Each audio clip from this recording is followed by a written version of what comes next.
Maxwell has now begun a concerted campaign to rewrite history.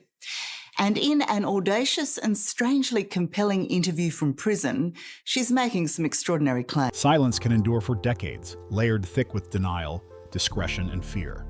But history has shown that it takes only one unexpected voice to rupture even the most carefully protected quiet. Now, from behind prison walls, a name many believed would never re-enter public discourse has surged back into global attention with unsettling force. Ghislaine Maxwell is said to be speaking, and according to multiple unnamed sources, what she is allegedly revealing is already sending shockwaves through royal watchers, legal analysts, and elite social circles across the world. Conversations once confined to whispers have erupted into open speculation. Mentions of private correspondence, off-the-record encounters, and long-buried associations are resurfacing with renewed urgency. Observers warn that what may follow could reach beyond the containment capabilities of any palace press office. The stakes feel different this time, not because of what has been conclusively proven, but because of what has never been fully addressed. Is this a calculated attempt at leverage, a search for relevance, or the unavoidable collapse of silence that has protected powerful interests for years? And why, many are asking, does this moment feel particularly perilous for Meghan? What is being described unfolds less like a legal disclosure and more like a suspense-laden psychological thriller. The claims circulating are dramatic, deeply speculative, and once again tethered to the long and disturbing shadow cast by Jeffrey Epstein.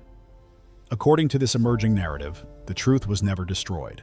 It was hidden, deliberately, behind sealed files, redacted transcripts, and years of institutional quiet. Sources claim that crucial audio recordings vanished, and when Epstein-related documents were finally released to the public, they appeared heavily censored, stripped of their most revealing passages. Rather than resolving doubts, the omissions only deepened them. Among the most discussed absences are allegations involving up to 12 hours of recorded interviews with Ghislaine Maxwell herself. These recordings, insiders say, contain sensitive discussions that were never made public.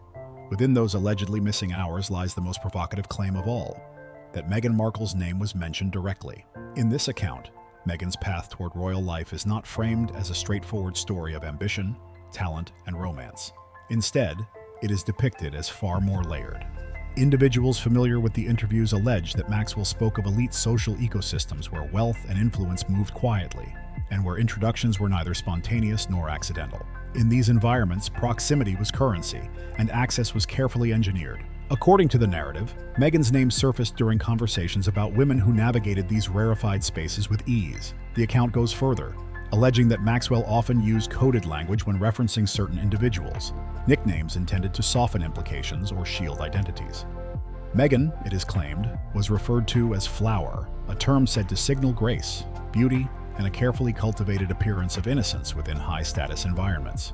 Those who support this theory argue that the nickname aligns with a broader pattern in Maxwell's alleged language, used to describe women who moved fluidly through elite gatherings without drawing overt scrutiny.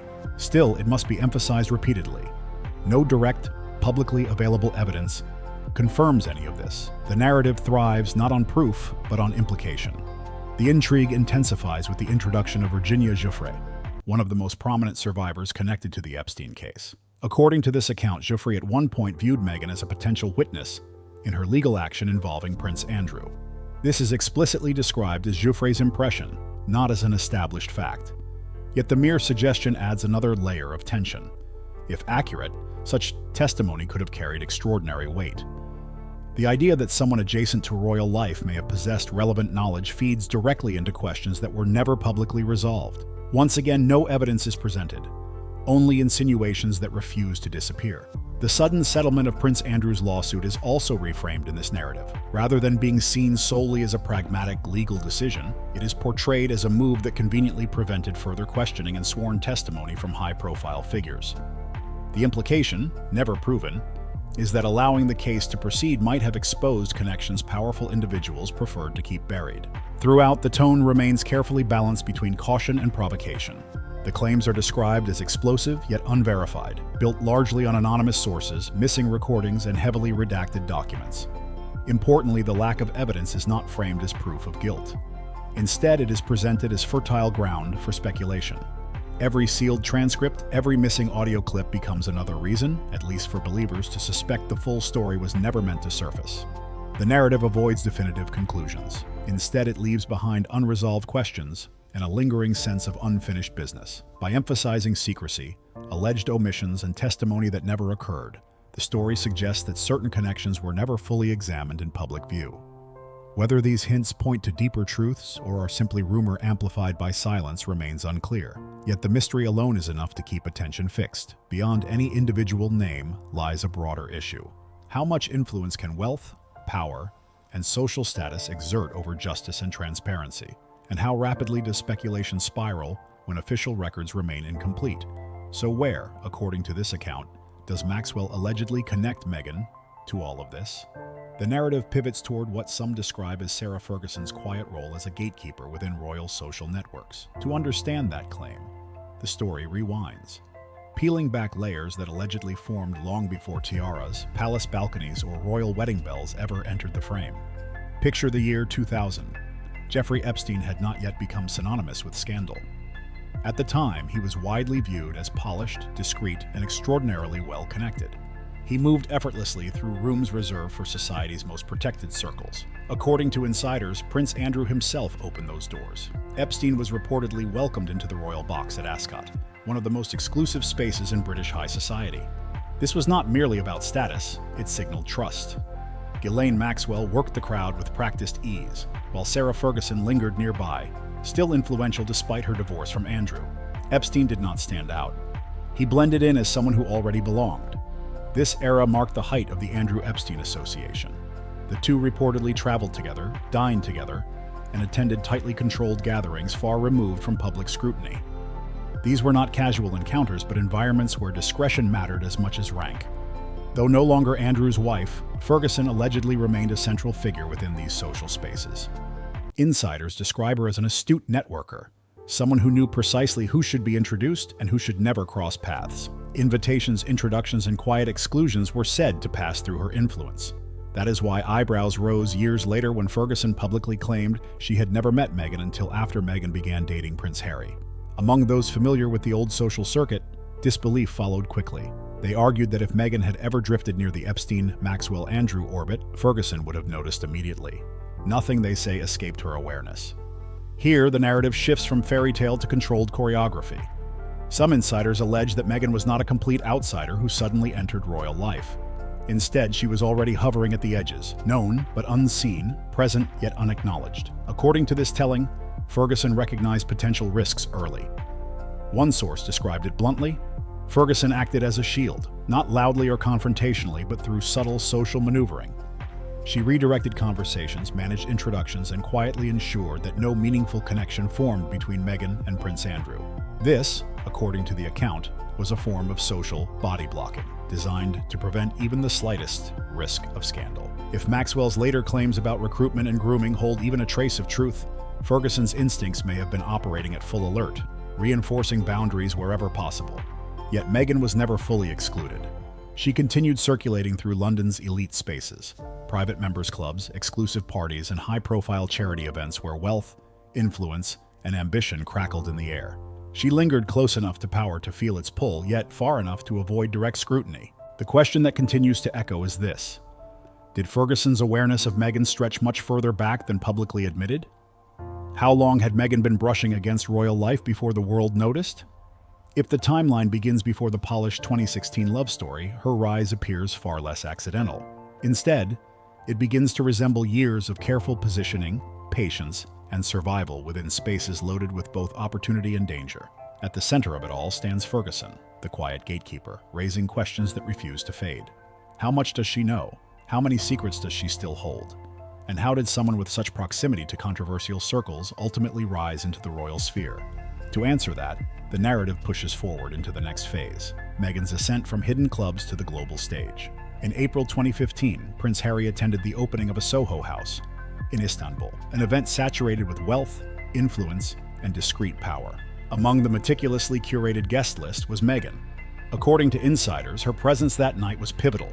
Soho House events were never casual gatherings. Seating, introductions, timing, everything was engineered. CEOs, celebrities, political figures, and royalty mingled within an environment designed to manufacture opportunity. Meghan's meeting with Harry, according to this view, was not chance. It was orchestration. By then, Meghan was deeply embedded within the Soho ecosystem.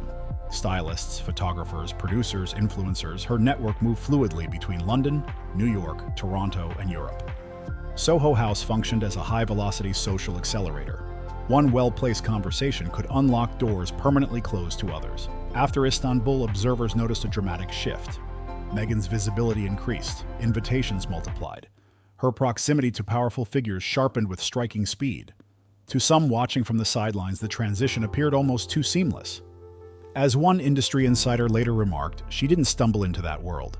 She was guided through the front door, which raises the questions that still linger today. Who arranged that moment? Who curated that room? And why do the same philanthropic and social networks repeatedly appear in stories involving power, influence, and controversy?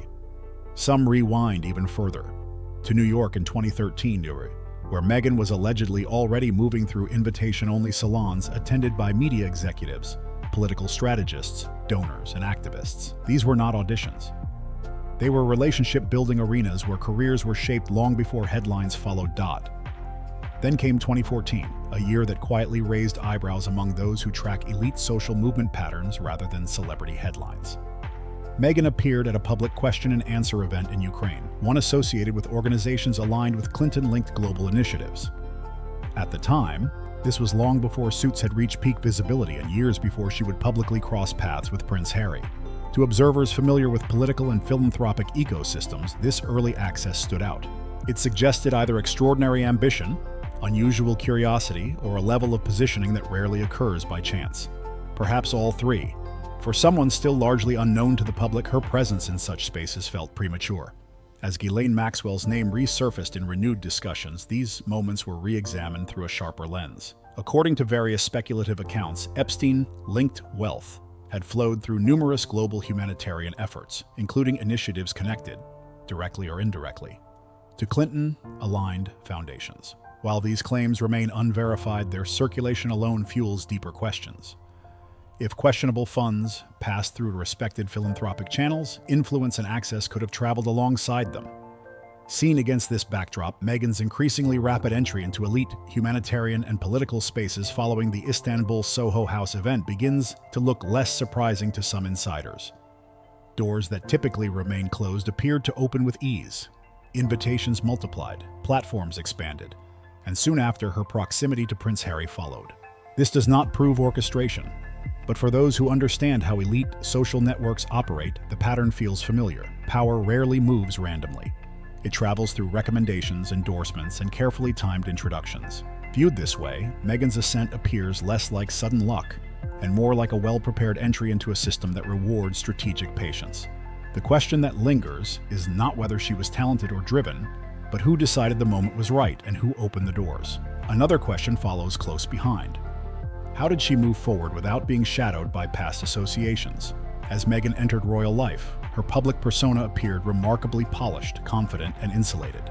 While the world saw smooth success, palace insiders quietly remarked on how she never appeared vulnerable, stalled, or adrift, even during periods when her acting career had slowed.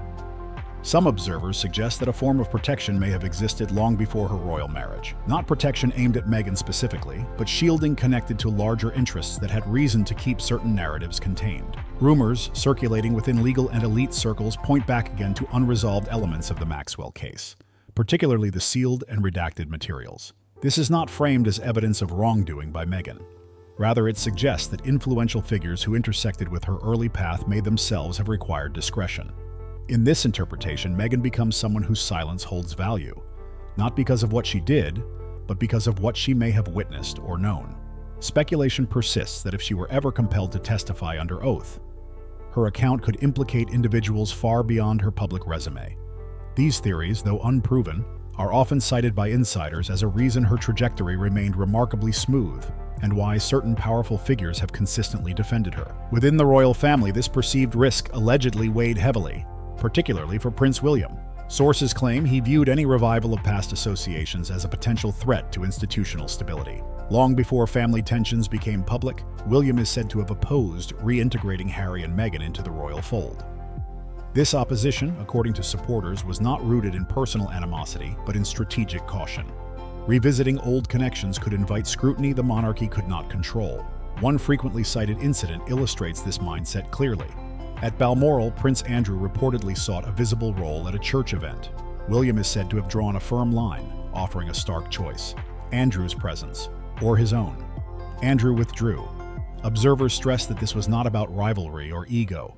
It was about minimizing even indirect association with the Epstein-Maxwell sphere, however distant or unproven. Viewed through this lens, many of William's decisions take on a new coherence.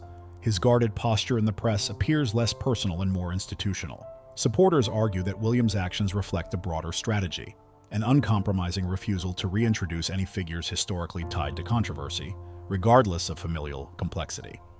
From this perspective, he is not protecting his reputation. He is protecting the crown itself. Every word spoken publicly, every decision made privately is filtered through one priority: preserving the monarchy's long-term legitimacy. And then comes the most intriguing element of all, the detail that binds these threads together. It does not unfold in a courtroom or within palace walls.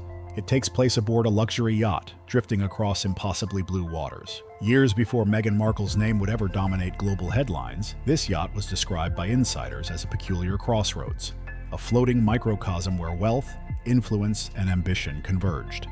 Deals were whispered, introductions were made, futures were quietly redirected over the course of a single evening. Whether Meghan was invited deliberately, placed strategically, or arrived by coincidence remains uncertain.